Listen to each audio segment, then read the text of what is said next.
Welcome to Welfare Clinic. This evening we're going to be talking about second national lockdown. Are you ready for second lockdown? How is your business and your jobs going to be affected? Should our schools, college and universities be closed? These are some of the issues we're going to be discussing this evening with three of my wonderful guests. I'm going to introduce my first guest, Councillor Mohammed Miah, who is a Labour councillor in Tar Hamlets, former Civic mayor and qualified accountant. Ayas Bhai, Assalamu alaikum. Welcome to the show. Thank you, Bhai. Assalamu alaikum. My second guest is Ima Miah, CEO of Asian Resource Centre of Croydon. Ima, welcome to the show. Thank you for having me. Assalamu alaikum. Walaikum salam. My last but not least is Reema Begum. She's the lead administrator for Single Point of Access, and also she worked for 4 years previously for mental health. Reema, welcome to the show.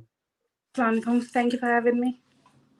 Walaikum salam. No problem. Ayas Bhai, I'm going to start off with you straight away. Given that you are a qualified accountant, you deal with a lot of businesses, and I have seen that you do give or provide quite a bit of updates for wider community.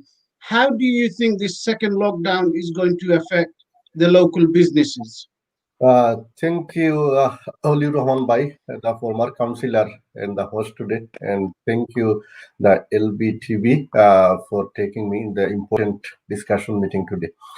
It's quite unfortunate actually to have another lockdown, and because our infection rate going up to the million, that's why government were forced to declare the second lockdown, which will take place from this week actually, from 5th of November. And if we discuss about the business, in terms of the business, actually it will be huge loss because we have seen from last about 6-7 months, especially the small businesses, they are suffering a lot because their turnover came down. Also, government is trying to help in many ways, but still they are suffering or struggling financially. So from the next week, I think again it will be tough for the small businesses, even the medium-sized businesses. But government is trying to help them again, and as a result, what benefit the employer and employee will get, I just shortly summarize for your viewers. Sure. First of all the businesses except some takeaway and chemist or grocery shop, those are supplying essential food or essential service they are providing. They will be allowed to open from next week for 4 weeks. All other businesses, including restaurant, bar, pub, canteen, clothing shop, travel agent, most of the non-essential product or supplier shop will be closed from next week. So as a result of the lockdown, their staff will get 80% furlough. And as you know, the furlough was supposed to close on 31st of October, but government extended for another month for 80%. They will get full rate if the businesses are closed.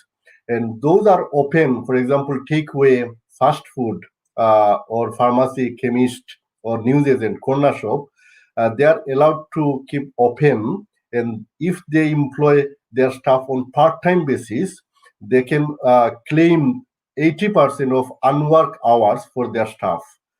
This is number one.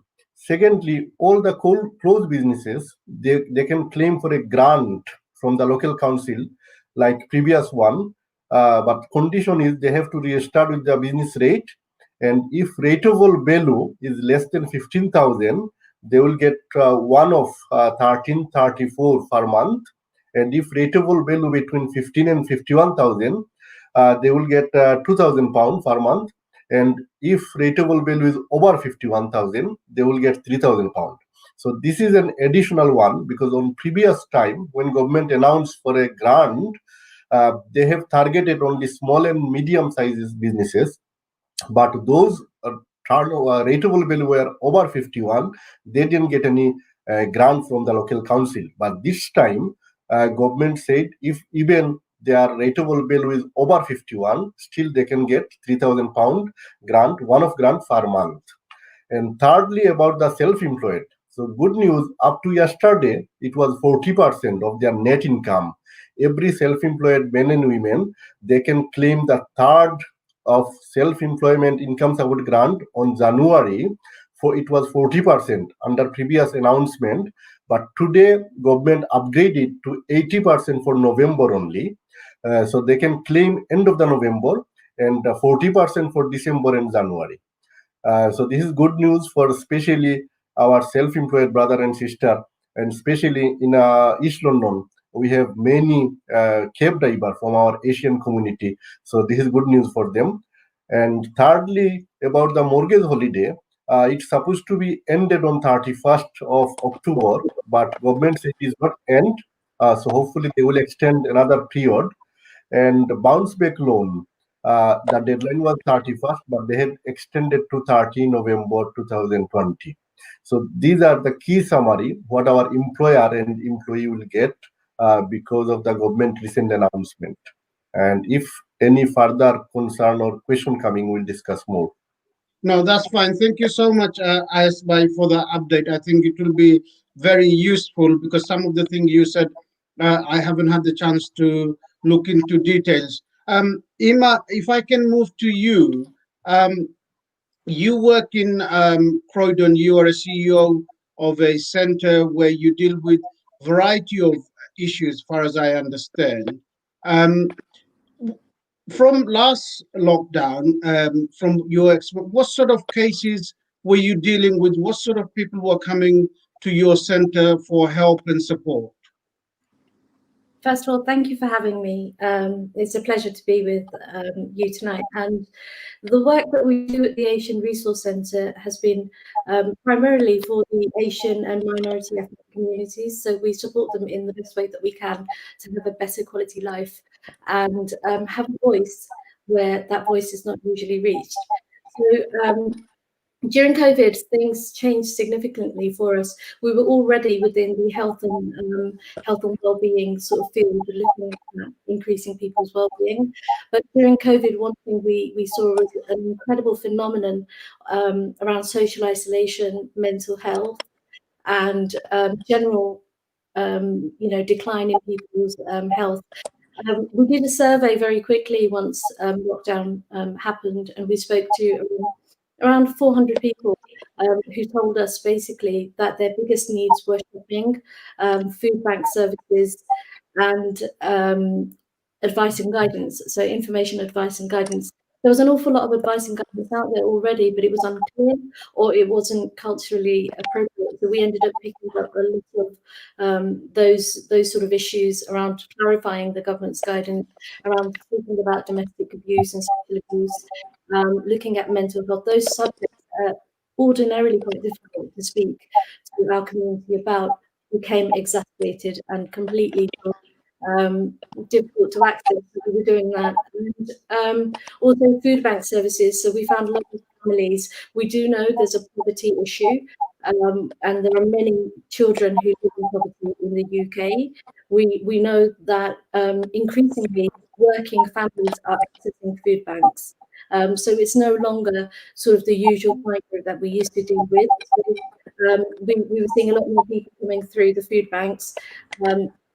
Things like medication services, picking up prescriptions for elderly and vulnerable people once shielding had kicked in. We were doing things like lots and lots of different thing calls. And do you think, Ima, do you think now we have another lockdown? Do you think that things will get more worse, or do you think it might get slightly better? Because you touched on something very important, domestic violence, and we know from the last lockdown, the domestic violence abuse went up quite a lot. The child abuse and all sorts of stuff was on rise. Do you think that we could be in similar position and many victims will be extremely worried now that we have another lockdown? I think one of the issues really is that although we knew that domestic abuse was on the rise, practically on the ground, reporting of it was very few. So when we I mean, I was a part of the domestic abuse group board meetings that were happening in Croydon, and certainly the actual amount of reports were fewer than we knew that were happening. So the problem was with the perpetrator in the house at the same time. Often people calling for help is quite difficult. There's really a need for us to have learned from the last round, basically, of how we can reach out to those. Largely it's women. I know there are men, but it's largely women who are suffering from domestic and sexual abuse to try and and child abuse, of course, to try and reach those people who can't. I think the situation will get worse. I think because you've got that extra mental health aspect that I'm sure my colleague here will talk about soon, Reema. So that added, that isolation aspect, the added financial burden. Quite often we know domestic abuse is linked to things like financial, crisis in a home. It's linked to children. It's linked to all sorts of things. So all of these things haven't got better yet, which on a practical level, I should imagine, will actually get much worse this lockdown. No, thanks for that. I'm going to move to Reema. Reema, you have previously worked in mental health, and you work in a single point of access at the moment. In your experience, from what Ima have just talked about in terms of mental health, because obviously one of the issues she touched on, a financial crisis or financial difficulties, and we know there is more of that. The government is extending the furlough to 80%, but nonetheless they still reducing their income. People who's renting privately, their rent is not going down, is still paying quite a lot, or their benefits might not be so much, all of those kind of stuff. In terms of mental health, how do you think that people can cope with another national lockdown? Well, a lot of people didn't even cope with the first lockdown. I'll touch back on what Ima said, food banks and stuff. We have a lot of patients. Before, they never used to approach us for food vouchers or anything. Since lockdown, there's a rise in that. So more patients are coming to us for food bank vouchers because they can't provide for themselves and they've got kids. They can't get food. Mental health is on the rise. And people, the first lockdown, it was supposed to be for, I think, 4 to 5 weeks. It lasted over 6 months. This time around, he's saying another 4 weeks. Is it going to be 4 weeks or longer? It's a lot. Well, Michael Gove, one of the cabinet minister, he said yesterday on his Sky News that it could potentially go past 2nd of December. So although the chancellor saying that it's going to be 2nd of December by law, that means that we will come out of the lockdown and go back into tier system, assuming it's tier 3. But like you said, there is a lot of uncertainty. Yeah, the first lockdown, it was a proper lockdown. Kids weren't at school or anything. This time around, you're saying the kids can go to school and that. But kids are the first ones that normally, when there's a bug or virus, because their immune system is quite weak compared to an adult, they'll be the first ones to get anything. But yes, allowing kids to go to school first. I just want to pick on that. One of our viewers have asked the question. They saying that if school were closed before, at least they should have closed 2 days in a week, like Tuesday, Thursday, to give a space between the 5 days if they don't want to close for whole week. So a lot of parents are quite rightly concerned about their children, about catching the virus, bringing it home.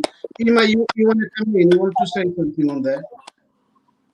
There's actually a petition going on at the moment around school closures, and that's already seen 325,000 signatures when I checked it today. So, and the recognition is that when schools went back, basically that's when the virus started getting a little bit more aggressive again. So I think we can't ignore that the school children, if they played a massive role in spreading as maybe asymptomatic people who are not displaying symptoms, and we know support bubbles usually include children, so we can't ignore that is a very real possibility that actually. But can I ask all three of you, actually, whoever wants to come in? Obviously, if the school is closed, because many people, and I have had the debate for schools remaining open and for school to be closed. Now, a lot of people's argument is that where there is domestic violence in the house, where children are getting abused, if you close the school, then those children will end up seeing more of domestic violence or getting abused themselves, and there is no protection in place for them or to make sure that they are being taken care of properly. So in that regards, what would you say to people who puts those sort of argument forward? Yeah, my thinking would be that a lot more work needs to be done with the families, and school can't be the place where children are protected from what's going on in the homes. That's simply not good enough. You need to make sure that you've got the correct safeguards for children to be safe in their own homes, and not. I totally understand that a lot of reporting does happen at school, and the key worker children being at school and stuff is very important in order to continue delivering services we do, then making sure that staff in the NHS can send their kids to school. I take all of those points, but what I don't accept is that children should be at school to avoid domestic abuse at home.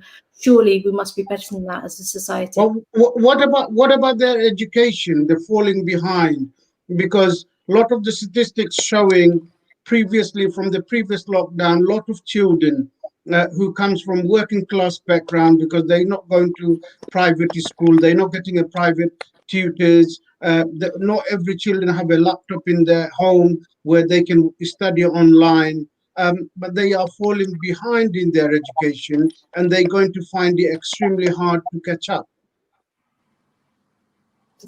Anyone else want to come in? This is quite. You are in one sense you are right, Oliur. But on the other sense, what I will say is my personal opinion. Yes. Government announced the lockdown, and they are not encouraging people to go out except for emergency reasons. But look at the children. It's my personal opinion I'm expressing. Even especially the student at primary or nursery, the parents or guardian, they have to drop off them or they have to pick up. And I think there is a big gathering in front of the school during the opening or closing time. And this is quite risky. But on the other hand, government are saying you cannot go out without any emergency reason. So this is in one sense. Secondly, I personally knew few of the school. They found one or two children. They have got symptom of COVID-19, and the whole school were closed before the October holiday.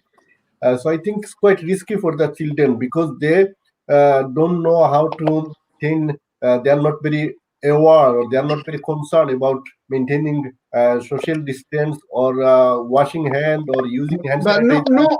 I aspire not only school, but obviously we know within our own communities and beyond, we have many young people going to college, universities, and we know some of the universities had a huge number of COVID, but those are still remaining open. So there is a serious concern around that. Exactly, but some of the university I knew that they are providing online classes, and even during the last lockdown, I've got this son. He attended primary school. Now he's in secondary. but they gave some online homework. So I think because of now peak time, so I think government should consider. And the sister colleague, she said about 300, over 300,000 people already signed. And even last time, government were delayed, late to declare the school closed. And even a few 100,000 people, they have signed on the petition, and they were demanded to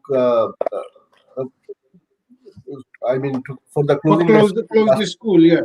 exactly last time. So I think now they have to act on time, otherwise it will be too late. Ima?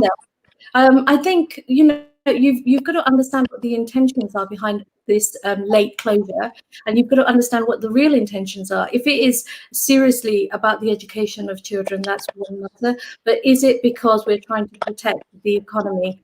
There has to be a decisive action taken on. Are we trying to curb this virus, or are we trying to sort of just feed it in little ways so that we don't overwhelm the NHS? My suspicion is it's the latter. So enough people are being able to get the virus so that we can still continue with the economy. And I totally get the economic argument that, if we crash as an economy, there's huge implications of that as well. But we're at a precipice where we must make a decision. Either you're trying to curb the illness, which means you could do total lockdown, or you say we're going to feed it in small amounts, in which case it will unfortunately overwhelm everyone.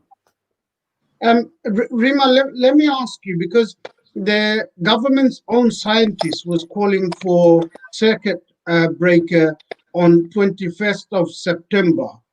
2-3 weeks ago, the leader of the opposition, Sir Keir Starmer, called for circuit breaker. Northern Ireland went into lockdown. The Wales went into circuit breaker, but we was falling behind. Do you think the government is making the same mistake they made in March, where they delayed and delayed? Because I was listening to one of the scientists, government's own scientists from the SAGE group, independent SAGE group, and she was saying that if the government listened to the scientists and went on to lockdown on 21st of January, 2 weeks ago we had 2,000 deaths. In that case, we would have had 1,000 deaths. So there's 1,000 more deaths because of negligence by the government. Do you think they're missing the point, or what exactly they're trying to do here? Yeah, I think they're making the same mistakes they did the first time around. I mean, looking at all our neighboring countries, like when Spain, especially when they had the highest figures, we should have gone into lockdown then, but no, we kept on delaying until our death rates were ridiculous. That's what they're doing now. Like, the figures are going up. The R rates are really high now. We should have been in lockdown 2-3 weeks ago. But yet again, the UK, I don't know, we just feel like if we keep delaying it, well, it's going to get better. Today's case, I can tell you, is 18,950, and with sadly 136 deaths. So the numbers, is between 26,000 and 18,000. So it's not really going down as much as we would like for that to go down. My thinking is this business around the herd immunity that we heard a lot about at the beginning. I mean, it's a paradox, isn't it? You're getting lots of people saying that it's absurd. You can only be immune for a couple of months, and then it comes back again. So this hope is sort of, it's an unrealistic sort of hope that the people are being given, that once we get herd immunity, that all of us, the virus will go away or it will be contained. It doesn't work like that, and it won't. What will happen is the waves will continue until a vaccine is found, and then even then we don't know how this will mutate to become maybe into a different type of strand that affects a certain amount of people. So I think the government just needs to be really clear as to what direction we're taking. Either we're following the scientists and the medical advice, or we're thinking about the economy. Unfortunately, we're in a place where we just can't try and do everything and please everyone. There has to be a circuit breaker, as you say. No, I want to hear from our viewers as to what they think. Do you want the school to be closed? Do you want the educational institution to be closed, or do you want them to remain open? We welcome your views and comments through our Facebook page and our YouTube Channel London, Bangla. Now, I want to ask you, a lot of people was furloughed and they managed to keep their job, but a lot of businesses thought the furlough will come to end on 31st of October. They wasn't aware of another national lockdown because the Prime Minister Johnson was quite adamant that he's not going to give another national lockdown. And as a result of it, a lot of people lost their job. They was issued with P45. Do you think now it's been extended? Do you think those individuals should contact their employer and see whether they can be followed for another month? Thank you, bhai. So first of all, I think the government, because lack of their experience or lack of their coordination between each department, they are every time delaying to make a decision. So, for example, say think about the SS job support scheme. 2 weeks ago, they have declared that employer in tier system, for example, in tier 2 area, if, for example, any employer they cannot employ or they cannot provide full hours of the work to their employee, they can do 1/3 of hours, minimum 1/3 of hours they have to provide. And the remaining unworked hours, the government will contribute 1/3, and employer have to contribute another 1/3. After 2 weeks, at that time, many employers they were thinking how they will afford 1/3, and the percentage of the contribution was too low. So many employer I knew they have reduced or decreased their staff level. They decreased their staff or they issue the P45. After 2 weeks, they have changed their mind again. They said no. You can provide them at least 1/5 of their hours. On the remaining hours, will contribute 2/3. So that about 67%. Then yesterday or recently they have said 80%. But if they announce 2 weeks ago a reasonable package for at least another 1-2 months, maybe many employees they can remaining on their employment. And because furlough were ended, it's supposed to be ended on the 31st October. So many employers they thought they cannot afford to pay because they don't have enough sufficient turnover. Their income decreased significantly, so even they cannot pay their rent or other overhead. So it was difficult to make a decision from the employer side. But now I think whoever remaining at employment, they will get a reasonable furlough next 1 month, and even after November, they will get another 5 month, maximum 67%. But problem is the government gave another condition that whoever will apply for furlough, they have to be on payroll up to 30 October. So what you are asking, whoever already left that job, if the employer re-employ them, they are not entitled to get the furlough payment because the P45 already been issued. Okay. So yeah, no, thank you for that aspect, because I think it's really, really important that gets clarified, because a lot of people thinking obviously the furlough now been extended, and like I said, many employers didn't know the furlough would be extended. We got a comment from a former councillor of Tower Hamlets, Mohammed Mia, saying that scientists have advised government not to close the school, and he doesn't agree with my guest that closing a school will have a significant serious consequences on children's education. But before I go to my guest, I want to make one point very clear. This government scientists have said if we do not close the schools, then the lockdown will have to last for longer periods. They have said that categorically. So anybody want to comment on the viewers' comment in regards to the closing the school or educational institution will have a serious consequences? And he also does say that the scientists not to close the school and university because the chances of children catching the virus is extremely low. So missing this education almost an academic year will have severe consequences. Yeah. I feel that I get where people are coming from with obviously during the first lockdown, when schools were closed and universities, there was a huge impact on especially people taking their A-levels and GCSEs. They couldn't do the exams and all, and those kids are now suffering again because they can't go and get jobs during Christmas, which they might have done to get a bit of experience as well. So they've sort of got a double whammy of disadvantage this year. But in terms of school children not getting the virus, I mean, that's completely untrue. They do get it and they pass it on.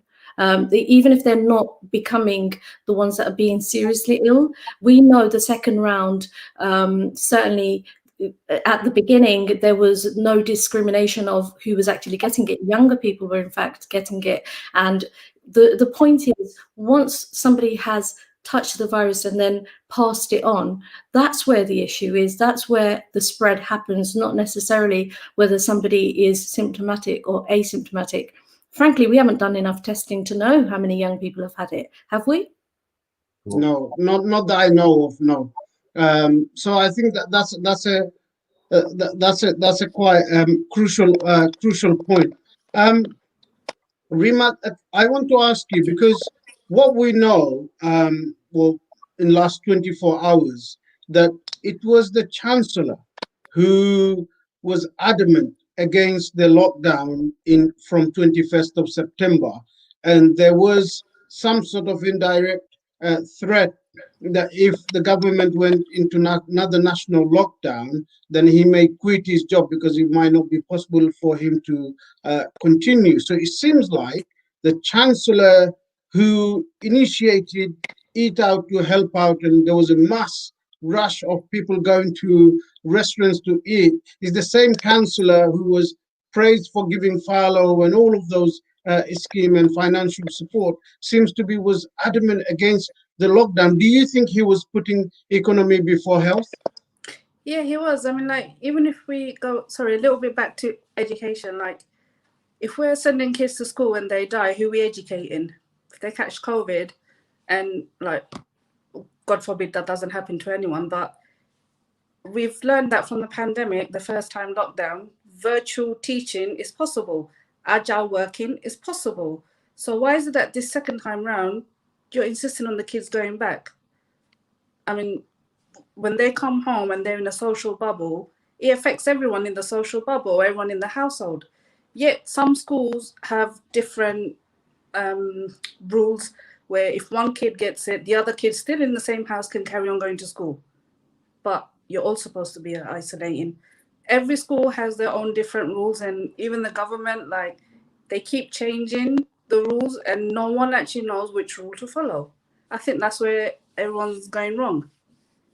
So do you still think there is quite significant confusion when government trying to explain or giving their message? It is still, we're almost a year into this COVID, but it seems like the message is still not clear to many people.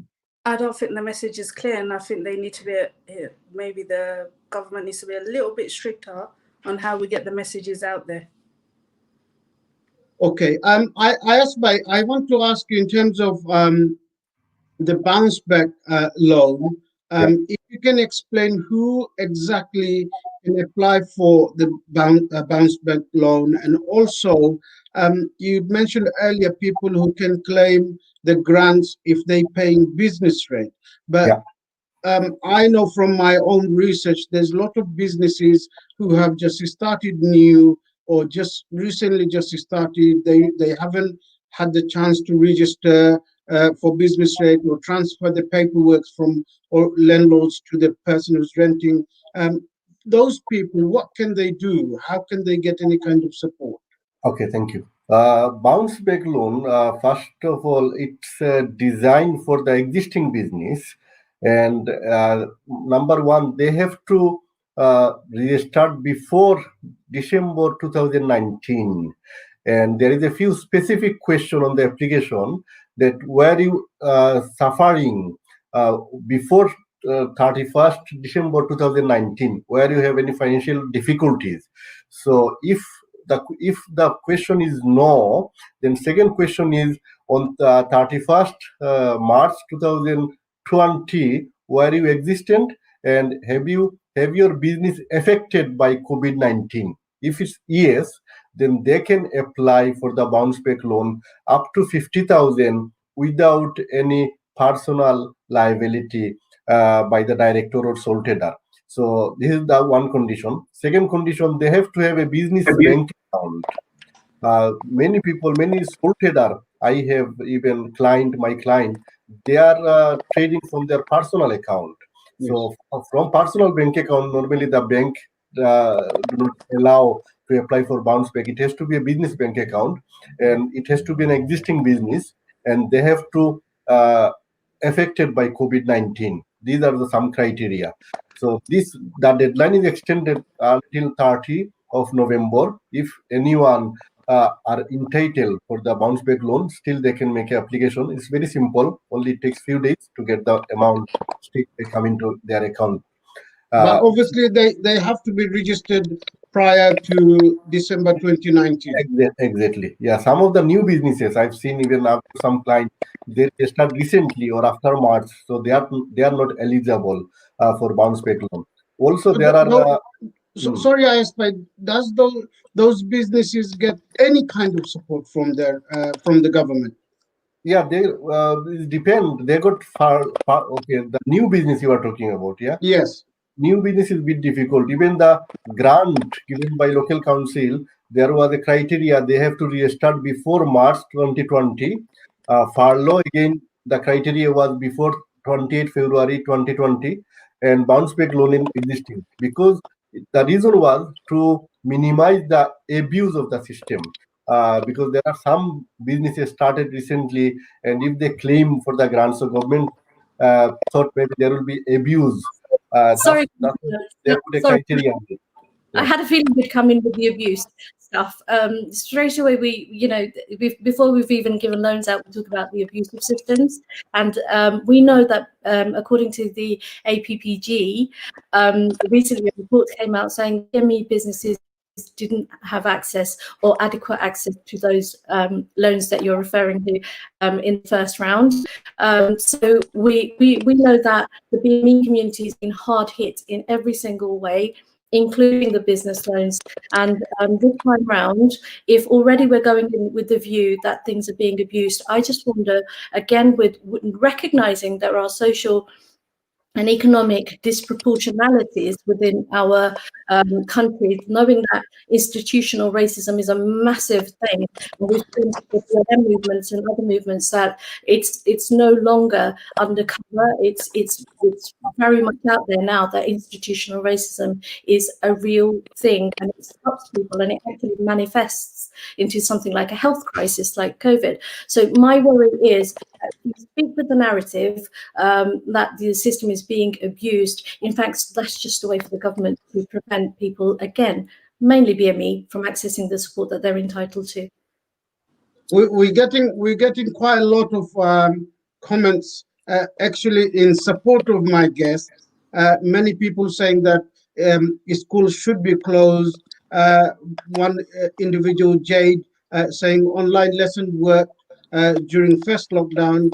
Kids pick up and pass things on to father than anyone else. This will spread COVID faster. Someone else saying grow-ups can't even social distance properly ourselves. And I want to pick on that because I think it's really, really important, because kids are kids, and they go to school, they mix with them, and then they obviously come home. But I have seen time and time again, regardless of which background people come from, and I'm not going to point finger at any particular community or any particular culture, but people seems to have serious problems in terms of social distancing. Is it they just don't understand, or are they just completely ignorant in regards to that? Reema? I think it's a bit of both. Some people are just ignorant, and some people know, understand, but still won't accept it. And it is like, you know, maybe they should just walk around with a meter stick to know how long a meter is, and then they'll realize how much 2 meter is. Yeah, or in terms of the way they wear masks, you know. So, you know, the mask's supposed to cover your nose and your mouth, but I have seen a lot of people either put it there, they're not covering their nose, or they little bit covering their nose, or they keeping it just under their chin. So I just don't get that. Is that why is it so difficult? Because, you know, I have seen many TV channels, many medias have done different shows in different languages, but what is the problem in here? Why is It's it, an assumption that it's a problem that's not being followed. I think the government's always been saying that we're very good at following the rules. I don't think it's a message that's come out for the government. I think they've been saying that people have supported the curbing, the flattening of the curve, as they called it. But my problem is with particularly BME communities, and Oliur, I will say it's our community, the BME community, that is disproportionately affected. And we live in multi-generational households. You can't forget that. You can't avoid mixing with each other, and young children particularly. So where some of your viewers are saying that potentially, you know, young people mixing amongst each other is okay if they haven't got the virus. Yes, but we don't know whether they've got it or not until the testing is done. And when they go back home, who are they mingling with? It's grown-ups. And within especially Asian multi-generational households, we know overcrowding is an issue. We must acknowledge that our community has many more disadvantages than others. For example, long-term conditions is an issue within our community more than others as well. So I think there's so far you can play with the narrative, and then you must say, well, we're different and we have to be treated in a way that is appropriate culturally for our community. yeah, you of course, but I think a lot of people argue that, you know, the policy or the governments, because I think somebody made a comment on here saying why didn't the government and general public follow the rules and the regulation? Now, as far as I'm concerned, people do follow the rules and regulation, but then we have seen with the odd occasion where there has been significant break of the rules, where people are having a party, or, you know, I wading think or that's big more the gathering. younger generation, because they feel like they won't get it, and they feel that because they're fit, young, and healthy, it's not going to affect them in any way. And maybe so because they've not personally had anyone in their family, anyone they know, to have caught COVID, and they think that it's not real and it doesn't exist.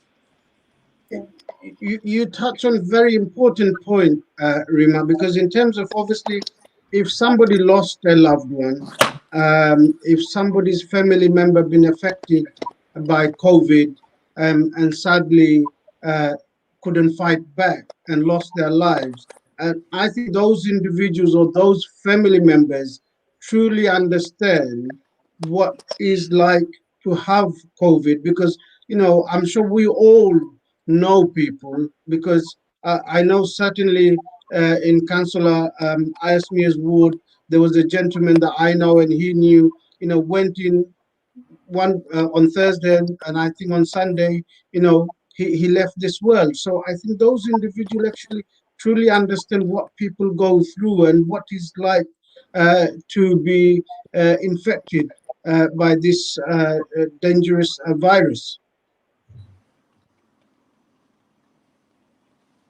Ima? Oh, sorry, you Can you, yeah, can you guys hear me? Sorry, did I put you to sleep? No, I think you stunned us into silence there. Yeah, absolutely. You know, I totally hear it. I think we've just got to start understanding there's only so much you can blame the public, and then you've got to understand that the public are simply fed up. You know, we know anything for 3 months is quite a long time, and then beyond 3 months it's almost intolerable. So we've just got to make sure that, you know, whatever systems we have in place, that they are well planned, that we learn from our mistakes. My biggest fear is that we're just simply not learning from our mistakes. We're getting people who are stockpiling again, knowing that the last time there was no need to stockpile. We're getting getting people sort of having their last meal, so all rushing out to the restaurant to get their last meal in. I mean, let's not even go to where the hospitality sector is right now. My biggest sympathy lies with the hospitality sector, frankly, with weddings and things being allowed now, even though funerals are, and 30 people are still allowed. You apparently can't do it.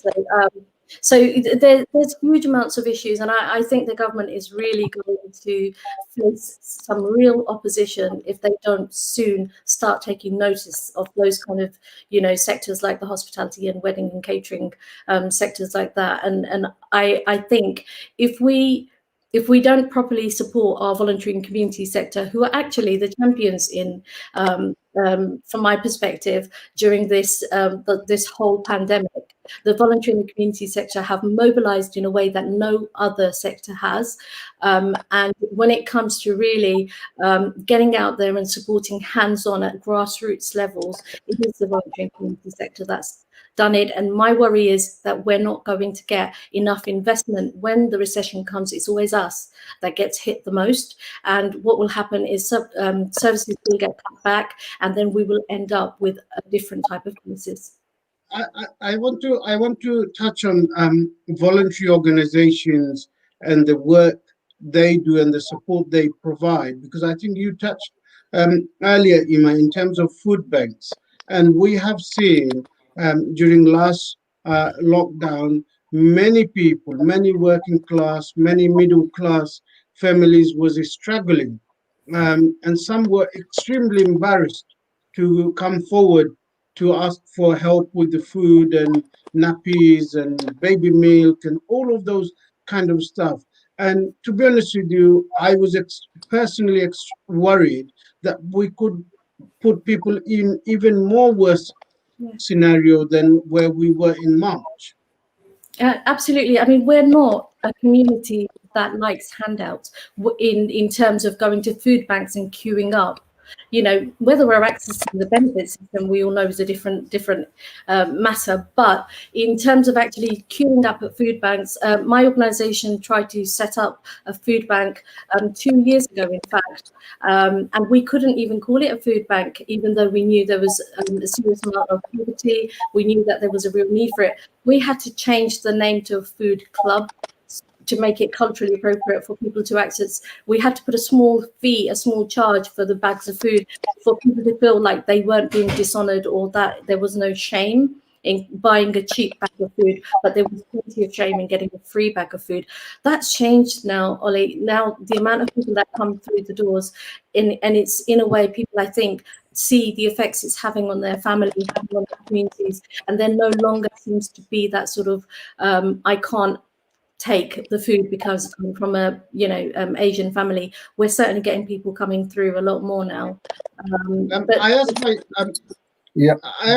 saw recently you obviously I think distributed some food to the local community and individual who are affected. In Tower Hamlets specifically, the area you work in is quite a poor and diverse borough compared to a lot of the London boroughs. And do you think, being a councillor, being a businessman in the borough, being a local person, and you saw the suffering over the years, and how do you think people really going to cope with another lockdown? You know, we talked about, for example, we talked about furlough, about where people have been already issued with P45, you know, so those people are extremely worried and concerned. Yeah, it's very hard. It's very hard for the whole community, Oliver, and not only the BME, the whole across the country, especially the working class people. And I've seen many people from our Asian background or BME. They never imagine, they never think about the food bank, but now they are asking me or other councillor or the public representative, is there any help from the government or any charity?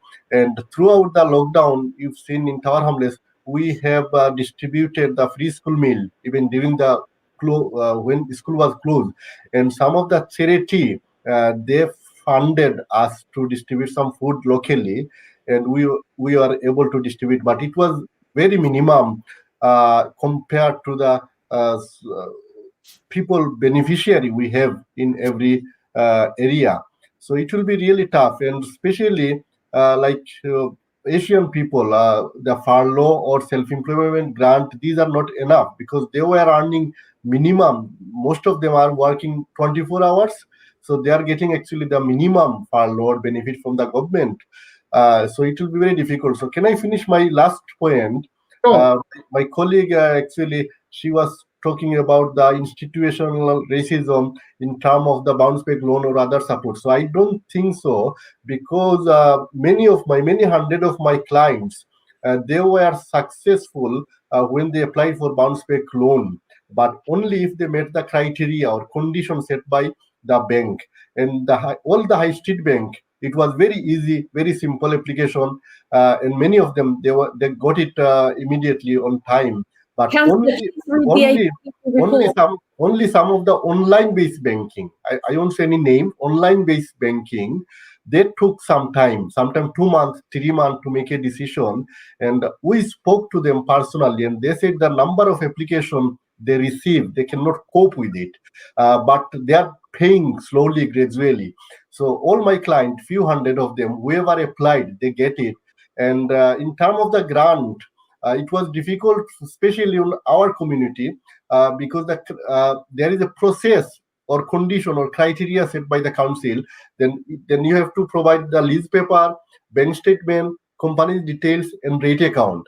But our community, lease in X name, the bank account in Y name, the council tax or the rate paper is Z name. So it was difficult for some people to provide all the document on time. But whoever document was clear, whoever were registered with the rate, they got it easily from all council.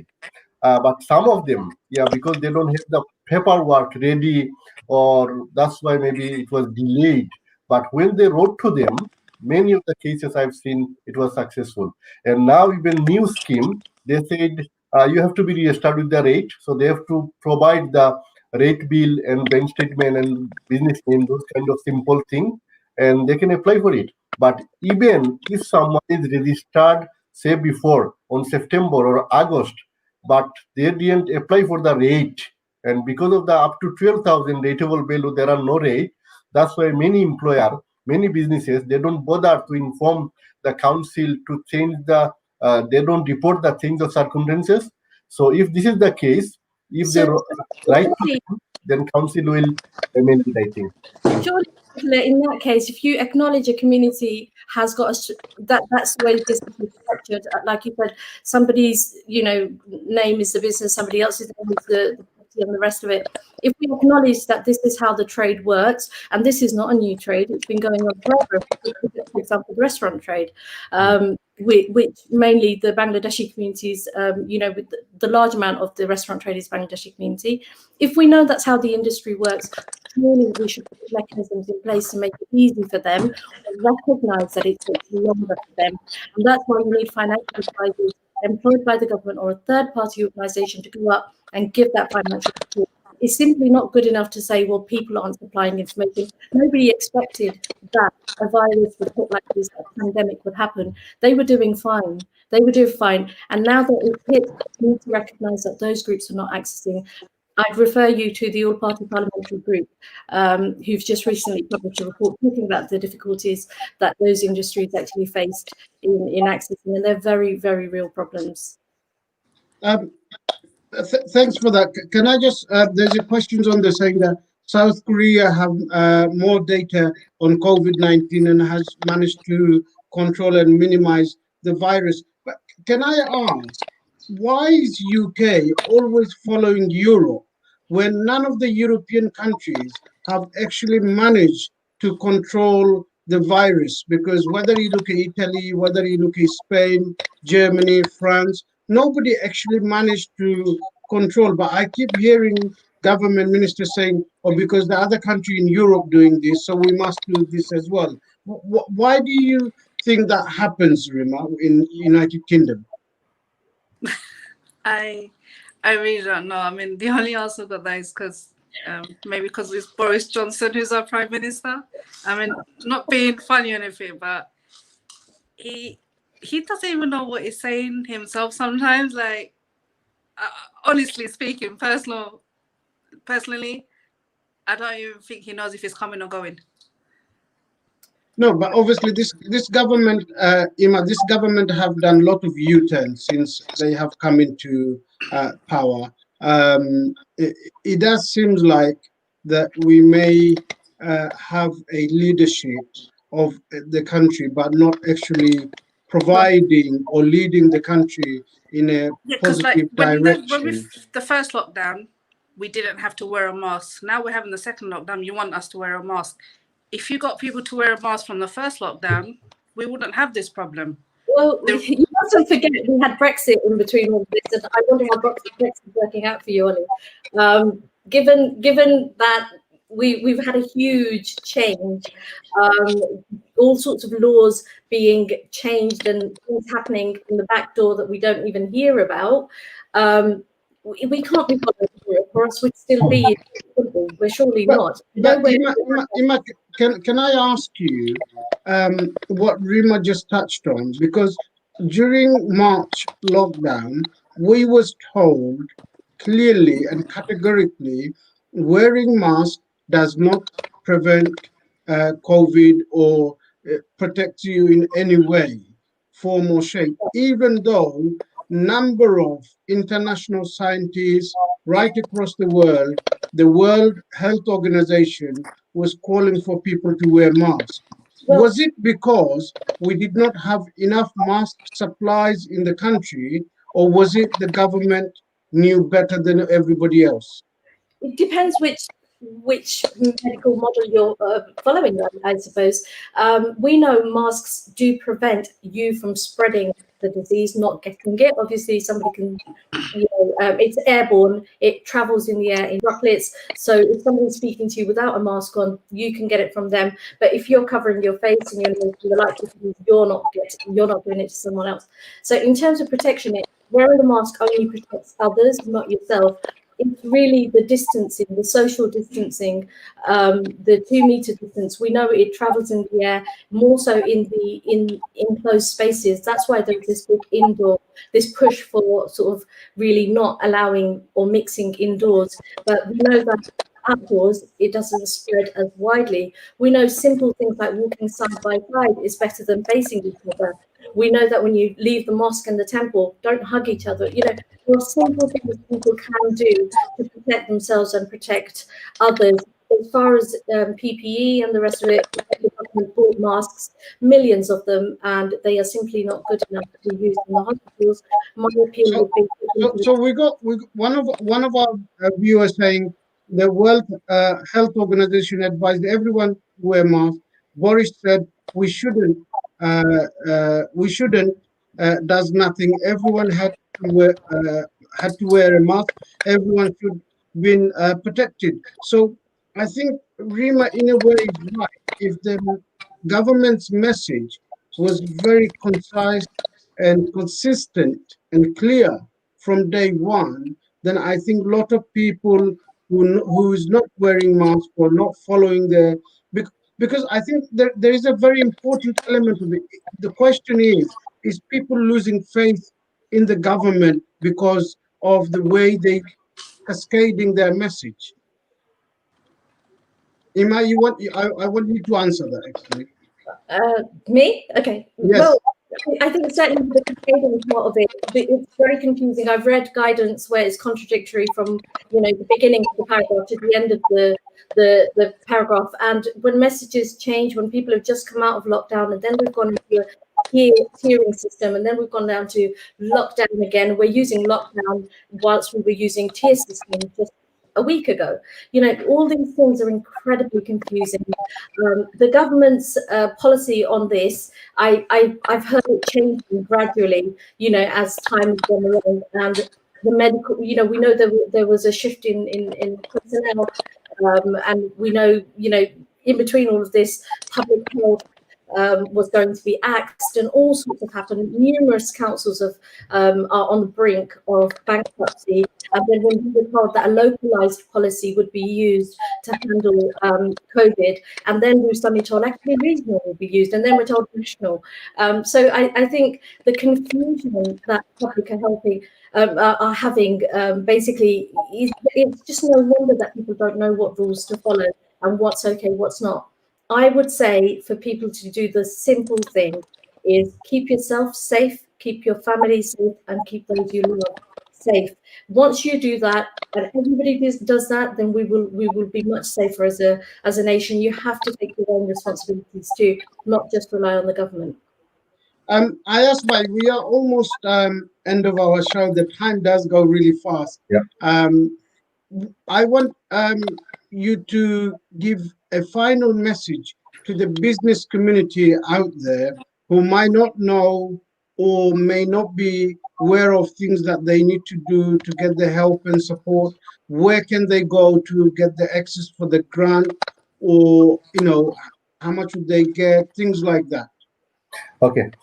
Thank you, Bhaiya. I think from next week, even most of the accountant will be closed as well. We have to work from home, and physically we cannot see any client. But most of the accountant, their phone line or email will be open, so they can contact with their own accountant to find out what benefit they will get because of the current situation. And they have to apply if they are closed. They have to apply for the grant, as we discussed before. There is a grant scheme available, furlough scheme available, and also there is a grant for self-employed people. And also there is a business interruption loan will be available until 30 November.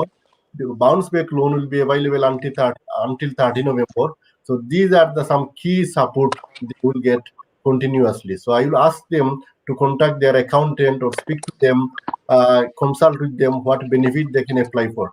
And if they don't have an account, and I'm going to tell all my viewers they should contact you for advice and help. Actually, last 6 months, because I am on a number of Asian Bangla TV, that's why many people from across the country, they call me, and every few minutes I used to get a phone call.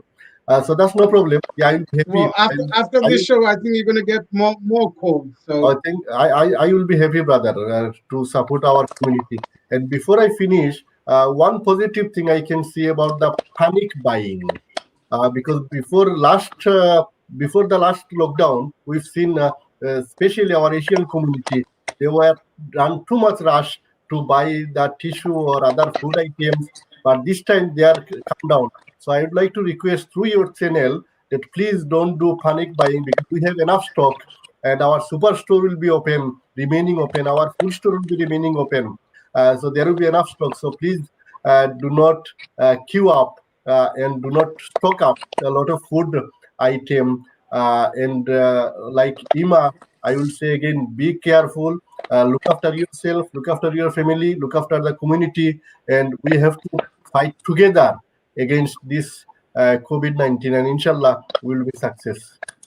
no, thank you so much, Ayasbai. I think in regards to panic buying, I think it's really, really important that people don't do that, because we saw also last lockdown, a lot of the businesses increased the price so much. It was unbelievable in some cases.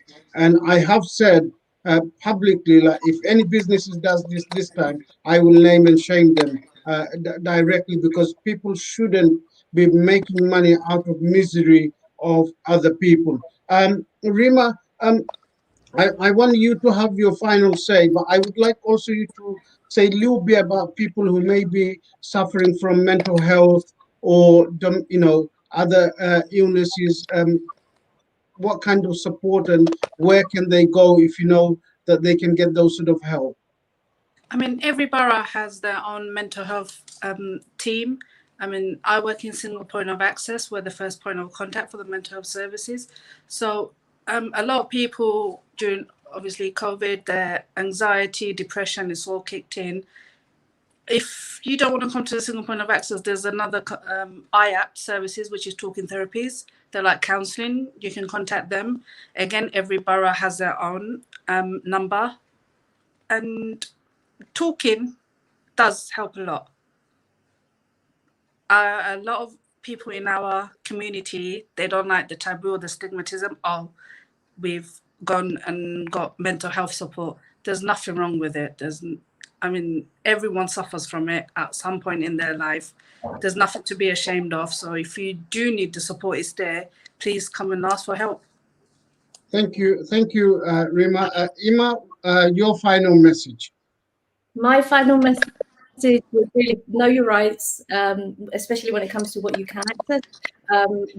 Try and protect one another and yourselves. Take personal responsibility, because it is your lives and your livelihood that's affected. The government has their own priorities. And they are doing the best they can in a collective effort. But I would really say, support your local charities and your voluntary sector if you can, because there's a lot of good work going on in that sector, and we need to support it as best as we can for us to get through a very, very difficult winter.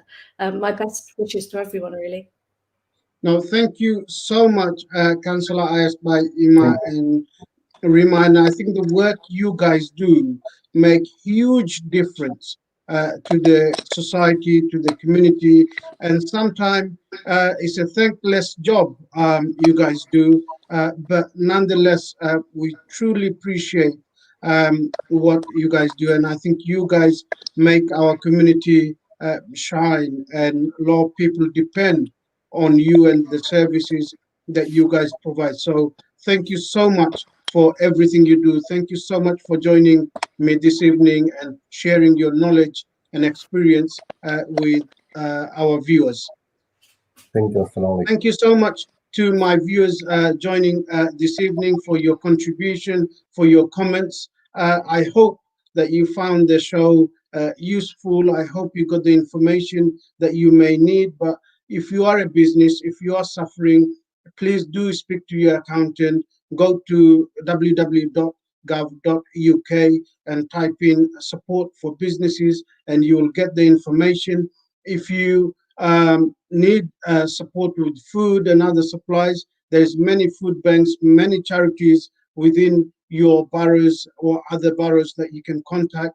If you're not sure, you can always come via London Bangla, and we will direct you to appropriate location or organization. So once again, stay safe, look after each other, because this COVID is still live and kicking, and we must protect ourselves, our families, and our communities.